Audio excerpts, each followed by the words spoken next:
જય સદગુરુદેવ। માનવ મહિમા ભાગ 47 હે માનવ, અજર અમર અલખ અવિનાશીને નજરે નિરખ્યા પિંડ પરખ્યા તે જીવ ન્યાલ થઈ ગયા અને તે અમર બની ગયા। બાકીની ઉત્પત્તિ લય તે વાત પાકી। તો જેનો લય થાય તેનાથી અમર આત્મા અવિનાશી પદમાં લય થઈ અને અમર બની ન શકે। તો ખરેખર તો છેલ્લો જન્મ જે માનવનો હશે તેને આ અમારી વાતોમાં ચિત્ત લાગશે। બાકી તો જીવને વાત સાંભળવી પણ ન ગમે અને વચ્ચે વચ્ચે સાચી વાતને ટાળવા બીજી વાતે ચડાવશે। એટલે સાચી સંગત તો જે આ દેવોના લોકમાંથી તરેલ હોય તે જ આપણને સત્ય વાત કરી શકે। બાકી દેવી દેવતામાં ડૂબેલો આપણને દેવલોકમાં જ ડૂબાડે। એટલે દેવોની બનાવેલ 84 લાખ યોનિમાં જન્મ મરણમાં રાખે। એટલે સંતો કહે છે કે હે માનવ, આ મનુષ્ય દેહ મળ્યો છે તો સંગતું કરો તો જોઈ જોઈને કરજો। આ પાંચનો ખેલ છે, ત્રિલોકીનાથ અને માયા અને 3 ગુણનો। તો તે પાંચના ખેલને સંતો પ્રપંચનો ખેલ કહે છે। તો 5 થી પર છઠ્ઠી જગ્યા તે આત્માના ઘર પરમાત્માની છે।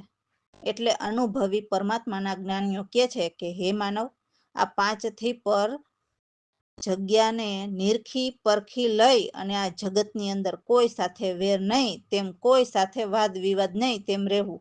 બાકી હે માનવ, આ 5ના ખેલથી પાર તારી છઠ્ઠી જગ્યાએ સ્થૂળતા અને નામમાં જોડીને રહેવું। ખોટા વાદ વિવાદ કરવા નહીં, ડહાપણ અને ભોળપણમાં પણ રહેવું નહીં અને સ્થૂળતા સત્યમાં રાખવી। મનન કરો, રામ ભરોસે। જુઓ, આપણે વધારે પડતા સદગુરુના ગુણ જ સાંભળતા હોઈએ છીએ, પછી ભલે ને દેવોનું જ્ઞાન હોય કે પરમાત્માનું, પણ આ ત્રણેય લોકની અંદર સદગુરુનું સ્થાન મહાન માનવામાં આવે છે। જે દેવોનું જ્ઞાન આપે તે દેવોને ભજે તો તે દેવને પામે છે, એટલે એમને ફરીને જન્મ મરણ રહે છે। અને જે પરમાત્માને ભજે તે પરમાત્માને પામે છે, જેમાં જન્મ મરણ નથી રહેતા। તો આ અમારા સદગુરુની વાણીમાં પણ કહે છે કે મેં તો સદગુરુના સંગ કર્યા। તો સદગુરુ જ પરમાત્મા સમાન છે, તો એમનો જ સંગ સાચો છે ને। પછી કહે છે કે મારા હૃદય કમળમાં જાગો। તો એવું કહેવા માંગે છે કે મારા હૃદય કમળમાં વસી જાઓ અને મને જ્ઞાનનો પ્રકાશ પાડો। તો જેમને સદગુરુનો સાચો સંગ થાય છે તે દાસ ભાવે કહે છે કે સદગુરુ મળવાથી પરમ સુખ થાય। કેમ કે મને સદગુરુ મળવાથી મારું ચિત્ત હવે સદગુરુમાં લાગ્યું। જેમ પાણીની તરસ લાગી હોય અને પાણી ન મળતા જીવ બહુ જ દુઃખ પામે, તેવી રીતે શીલ સંતોષ સાધુ વિના જિજ્ઞાસુ જીવ બહુ જ ઘાંઘો થાય છે। કેમ કે આ જગતની જૂઠી ભક્તિ કે કોઈ વસ્તુ એમને રૂચે નહીં। એમનું મન સત્યની ખોજ કરવામાં જ લાગેલું રહે છે અને 1000 જીભ્યા વાચકને સમરે પણ હજુ સુધીમાં કોઈનો અંત આવ્યો નથી। એટલે વાંચેલું જ્ઞાન કહેતા હોય એવા ગુરુઓને સમરે તો એ પૂર્ણ જ્ઞાની ન હોય તો એમને સમરીએ કેમ અંત આવે। દાસલાલ કહે છે કે હે સદગુરુ પ્રવીણરામ, મારા પિંજરમાં તો એક જ જીભ છે, તો મારો હવે કંઈક થાકો। એટલે હવે આ એક જીભ તમારા એક જ નામને સમરે છે, તો મારો હાથ ઝાલો અને મને ઉગારો। જય સદગુરુદેવ। કર્યો મેં તો ગુરુજીનો સંગ રે, કર્યો મેં તો ગુરુજીનો સંગ રે, મારા હૃદય કમળમાંથી જાગ્યો। સદગુરુ મળીએ પરમ સુખ પામી, મારું ચિત્ત સદગુરુમાં લાગ્યું રે, કર્યો મેં તો ગુરુજીનો સંગ। ચલ વિના જીવ બહુ દુઃખ પામે, શીલ સંતોષ વિના ગાંગો રે, કર્યો મેં તો ગુરુજીનો સંગ। અનેક જાર જીભિયા વાસક સમરે, અંત ન આવ્યો ઝુકાય રે, કર્યો મેં તો ગુરુજીનો સંગ રે। મારા પિંજરામાં એક જ જીભ મારી હવે લાગે કાંઈ થાકો રે કર્યો મેં તો ગુરુજીનો સંગ પ્રવીણ રામ હાથ મારો જાલો દાસલાલ ને રે યુગારો રે કર્યો મેં તો ગુરુજીનો સંગ રામ ભરોસે. હે માનવ, ઈશ્વર સમાન કોઈ ઉપકારી નથી, જે સ્વાર્થ વિના પરોપકારી છે. એ તો સત્ય જ છે કે ઈશ્વર સમાન કોઈ ઉપકારી નથી, પણ આ જગતમાં એ પણ સત્ય છે કે ઈશ્વરને નજરે નિરખાવનાર સદગુરુ સિવાય કોઈ ઉપકારી નથી. તો કહો, આ વાત સત્ય છે? કેમ કે ઈશ્વરને નિરખાવીને ઈશ્વરને ભજાવવાની વિધિ રીત પણ સદગુરુ સિવાય કોઈ ન શીખવી શકે. તો ઈશ્વર ઉપકારની વાત કરી છે, તો આ વાત સમજીએ. તો ઈશ્વર અતિ કૃપાળુ, સર્વ પર સમદ્રષ્ટિ રાખનારા, સ્વાર્થ વિના આ સૃષ્ટિ રચી, જેના પાલન પોષણ કરનાર પણ પ્રભુ પોતે જ છે. જેમણે સકળ પદાર્થ રચાવ્યા છે તે પણ જીવો માટે બનાવ્યા છે, એવા અતિ કરુણા વિસ્તારી છે. છતાં એ કોઈ પાસેથી કંઈ પણ આશા નથી રાખતા, એવા સાર પદાર્થ દાતા છે, જે કર્મ અનુસાર હર કોઈ જીવને આપે છે. તો સદગુરુ પ્રવીણરામ કહે છે કે એ સકળ જગતના કરતા ચરાચર ધરતા નિર્લેપ સદા અવિકારી છે. ઈશ્વર સમાન હિતકારી, સ્વાર્થ વિના પુરુપકારી. ઈશ્વર સમાન હિતકારી, અતિ કૃપાળી સમદ્રષ્ટિ, પર સ્વાર્થ રચી જેને સૃષ્ટિ, પ્રભુ પાલન પોષણ હારી. ઈશ્વર સમાન હિતકારી, જેને સગળ પદાર્થ રચાવ્યા, સર્વ જીવો માટે બનાવ્યા. અતિ કરુણા વિસ્તારી, ઈશ્વર સમાન હિતકારી. તે કોઈ પાસેથી કઈ નથી ચાહતા, સાર પદાર્થ દાતા, આપે રે કર્મ અનુસાર. ઈશ્વર સમાન હિતકારી, સકળ જગત ના કરતા, પ્રવીણ રામ ચરાચર ધરતા, નિર્લેપ સદાય વિકારી. ઈશ્વર સમાન હિતકારી, ઈશ્વર સમાન હિતકારી. રામ ભરોસે. તો સદગુરુ સમજાવે છે કે પરમાત્મા જ આદિ અવ્યય અને બ્રહ્મ અવિનાશી છે. જે કોઈ એ ભેદ જાણે તો તે અમરપદ પામે છે. આ સૃષ્ટિને આદિ અને અંત પર લાવીને એ શુદ્ધ ચેતન અવિનાશી છે. એમની જ સર્વ ઉત્પત્તિ એ સ્વરૂપની જ સત્તાથી જ છે, જે નામ આકાર ધરાવે છે. જેમ કે નભથી પવન, પવનથી અગ્નિ, અગ્નિથી જલ એમ પ્રગટાવેલ છે. તો જલથી ધરણી અને ધરણી પર સૃષ્ટિ આવી રચના કરનારને તો જે સત્યના રૂપ હોય તે જ જાણી શકે છે. જે ધરણી, નીર, વાયુ, નભ સર્વ સત્તા પ્રકાશી, નિરાકાર છતાં પણ એ બધા જ આકારમાં પૂર્ણ, એ આ સૃષ્ટિ ઉપર ન આવે કે ન જાય. આ જે બધું ઉપજેલું છે તે બધું જ માયા, એટલે તે વિનાશી છે અને સત સત્તા અવિનાશીની છે. તો સદગુરુ કહે છે કે નામ રૂપ કંઈ નથી, એ અમારા અનુભવ જ્ઞાન છે. અરધ ઉરધ ઉત્તર દક્ષિણ પૂર્વ પશ્ચિમ તે ક્યાંય નથી. એમાં આદિ અંત નથી, જ્યાં છે ત્યાં તે સ્થિર સ્થાય જ છે. એમની સત્તા એક સમાન, જેમાં દ્વૈત જોવા ન મળે.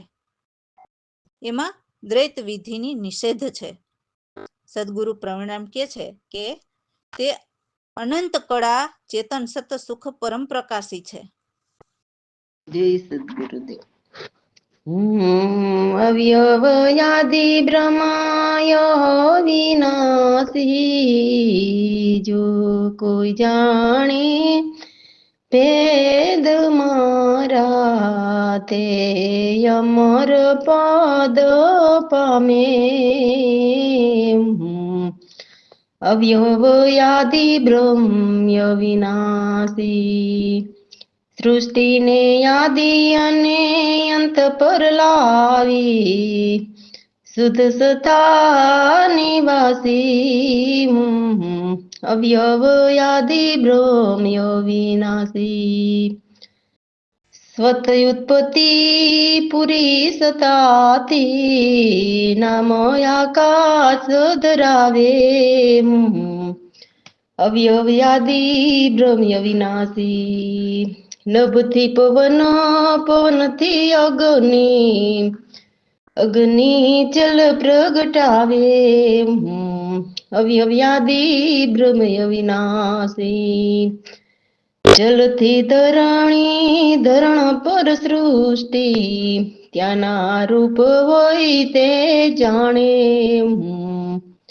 અવ્યવવાદિ બ્રહ્મ્ય વિનાશી ધરણી નિરવાયુ ન સર્વાસતા પ્રકાશી અવ્યવાદિ બ્રહ્મ્ય વિનાશી નિરાકાર્યાકારમાં પૂર્ણ નહીં આવે નહીં જાય અવ્યવાદિ બ્રહ્મ્ય વિનાશી જે ઉપજ્યા તે માયા વિનાશી સત સતાય વિનાશી અવ્યવાદિ બ્રહ્મ્ય વિનાશી એ છે અનુભવ જ્ઞાનય મારા નામ રૂપ નહીં કહી અવ્યવ આદિ બ્રહ્મય વિનાશી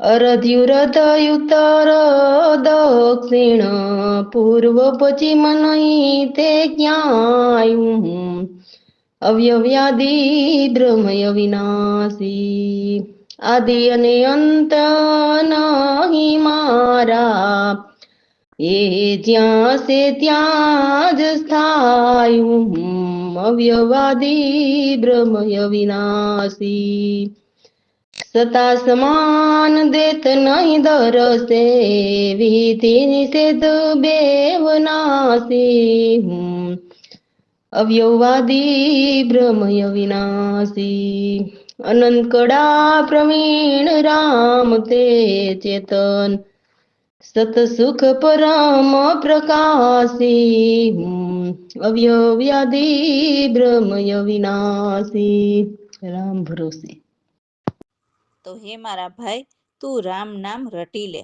શ્વાસ ઉશ્વાસ ખોટા ન વેડફો અને સદગુરુ શેન બતાવે તે જ્ઞાન સમજીને હૃદયમાં ધરીએ. માતા પિતા ભાઈ બંધુ સૂત દારા જે છે એથી જ મોહજાળ ઉલઝાવી છે અને જે મોહ માયા જોઈને ગાફિલ આ જગતમાં ભૂલો પડ્યો છે અને આંધળો બનીને ઊંડી ખીણમાં પડે છે. એટલે હે માનવ, એ બધા તારા ઘણા જન્મના વેરી છે જેથી ઊંડી ખીણમાં પડે છે. હર કોઈને પોતાના સ્વાર્થ માટે જ સારી સગાઈ છે અને સ્વાર્થ પૂરો એટલે મારે ધક્કો. તો બોલો, આ વાત સત્ય છે કે નહીં? તો હે જીવ, જો તું 1,84 છૂટવા માંગતો હોય તો જે મોહ માયા લગાવેલા છે એ સૌના મોહ છટકાવી દે. હે જીવ, તારું અંત સમયમાં કોઈ નથી રહેવાનું, તો પછી તને એવો વળી શેનો મોહ છે? હે જીવ, પ્રવીણ રામના ચરણે ચિત્ત લગાવીને એ બધી મોહજાળ તોડીને ભજનમાં જોડાઈ જા. તો દાસલાલે બધી જ મોહજાળ તોડીને એ લાવો લઈ લીધો જેથી મુક્તિપદ પામ્યા. રામ ભરોસે. જય સદગુરુદેવ. હવે તું રામ નામ રટી લે મારા ભાઈ, શ્વાસ ઉશ્વાસ ખોટા ન વેડફો, સદગુરુ સેન બતાવે. માતા પિતા બંધુ સૂત નારી મોહ જાળ્યું લજાવી હવે તું રામ નામ રટી લે મારા ભાઈ એને જોઈ ભૂલિયો ગાફિલ પછી પોડે ઊંચી ખાયોમાં હવે તું રામ નામ રટી લે મારા ભાઈ એ સૌ તારા ઘણા જન્મ ના વેરી પાયો મેં સાયુંડી ખીણ રે પોતાના સ્વાર્થ ખાતર સારી સગાઈ પોસી મારે ધકો હવે તું રામ નામ રટી લે મારા ભાઈ જો તું લાખ 84 છૂટવા માંગે તો સૌ દે છોટકાવી સૌને દે છોટકાવી અંત સમયમાં નથી રહેવાનું કોઈ તારું પછી તને વળી શેનો મોહ હારે તું રામ નામ રટી લે મારા ભાઈ સૌને તોડીને જોડાઈ જા ભજનમાં ગુરુ પ્રવીણ રામના ચરણે ચિત લાવીને દાસ લાલે લીધો લાવો ત્યારે મુક્તિ પોદ પાયમાં હારે હવે તું રામ નામ રટી લે મારા ભાઈ હવે તું રામ નામ રટી લે મારા ભાઈ રામ ભરોસે